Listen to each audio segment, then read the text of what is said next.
আপনাদের ছোট্ট বাড়ি নিয়ে এসেছি দীঘার দ্বিতীয় দিনের ব্লগ। দেখো বন্ধুরা, প্রথমে সমুদ্রের ধারে এসে লেবু চা খেয়ে নিলাম। দেখো বন্ধুরা, সমুদ্রটা কত সুন্দর লাগছে। চলে গিয়েছিলাম খেলনার একটা দোকানে, সেখানে এই খেলনাটা কিনেছিলাম। স্মাইলি অ্যান্ড স্যাড অক্টোপাস কিনলাম।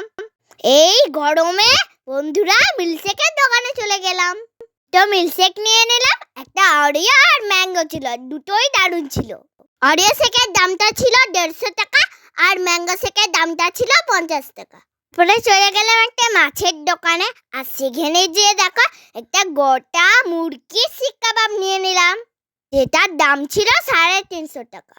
আমরা অনেকজন ছিলাম, তাই জন্য গোটা মুরগি নিলাম। এর টেস্টটা তো দারুণ ছিল বন্ধুরা। তারপরে নিয়ে নিলাম পটেটো চিপস, আর পটেটো চিপসটা তো সেই ছিল, এর দাম ছিল 50 টাকা। তারপরে রুমে এসে ড্রেস চেঞ্জ করে নিলাম, এবার বসে গেলাম ডিনার করতে। ডিনারে কি ছিল বন্ধুরা দেখো তো, বিরিয়ানি। আর বিরিয়ানিটাও খেতে দারুণ ছিল। আমি যতক্ষণ বিরিয়ানি খাচ্ছি তোমরা ততক্ষণ লাইক করে দাও। নতুন নতুন ভিডিও পেতে চ্যানেলটিকে সাবস্ক্রাইব করে দাও। টাটা।